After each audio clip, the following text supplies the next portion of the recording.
मतदारसंघातून भाजपाकडून आपणास एबी फॉर्म दिलाय, आपण आपला उमेदवारी अर्ज दाखल केलाय, पहिली प्रतिक्रिया काय?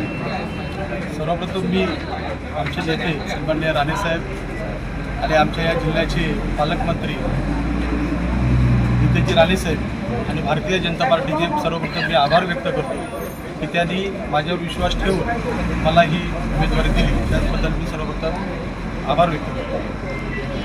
या मतदारसंघातून आपल्याच पक्षाचे संदेश रूप गोट्या सावंत हे देखील इच्छुक होते, असं एकंदरीत समजा त्याने देखील उमेदवारी मागली होती, पण तुम्हाला तिकीट देण्यात आलं आहे, काय सांगा? तसं संदेशजी सावंत हे आमचे भारतीय जनता पार्टीचे जिल्ह्याचे नेते बरीच वर्ष त्या भागामध्ये त्यांनी संघटना वाढीसाठी खूप काम केलेलं आहे आणि तळागाळापर्यंत भारतीय जनता पार्टी वाढवण्यासाठी मेहनत घेतलेली आहे. तर निश्चितच त्याचा फायदा भारतीय जनता पार्टीला आणि आमच्या सर्व उमेदवारांना नक्की मिळेल. हरकुळ मतदारसंघ तुमच्यासाठी नौका मतदारसंघ आहे. दुसऱ्या ठिकाणी येऊन तुम्ही उभं राहिलेला आहेत. प्रचाराची रणनीती कशा पद्धतीने असेल आणि जिंकण्याची स्ट्रॅटेजी काय असेल?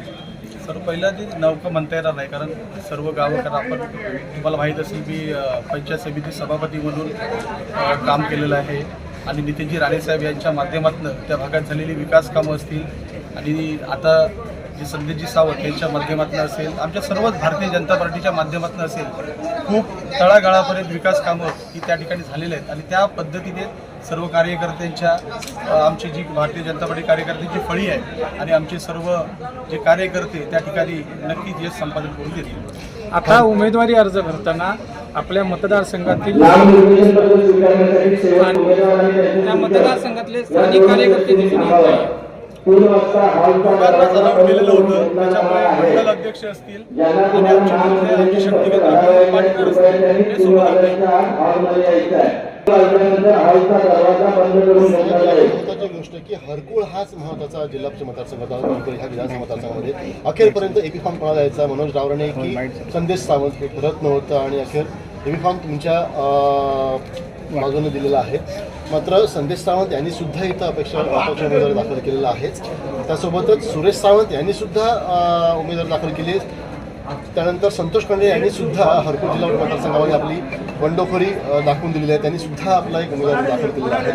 मोठ्या प्रमाणात तुमच्या नावाला विरोध करत तिथून त्यांनी बंडखोरी आपली दाखल दर्शवलेली आहे. माझ्या नावाला विरोध असं म्हणता येणार नाही, कारण जसं मी म्हटलं की सर्वांनीच म्हणजे संदेशजी सावंत असलेले त्या भागात बरेच वर्ष संघटना वाढीसाठी त्यांनी त्या ठिकाणी काम केलं आहे आणि बाकीच्यांचं प्रत्येकाला इच्छा असेल, कारण ओपनच्या ज्या सीट होत्या, सर्वसाधारण ज्या सीट होत्या त्या आमच्या तालुक्यामध्ये 2च होत्या. त्याच्यामुळे इच्छुक असणं हे म्हणजे म्हणजे त्या ठिकाणी जास्त इच्छुक असणं हे काय सहज शक्य आहे आणि तेच हा थोडं पाहायला मिळालं. या मतदारसंघामध्ये बहुसंख्य ज्या ग्रामपंचायत त्या भाजपच्या ताब्यात आहेत असं एकंदरीत बोललं जातं, त्यामुळे विजयाचं सध्याचं गणित कसं असेल?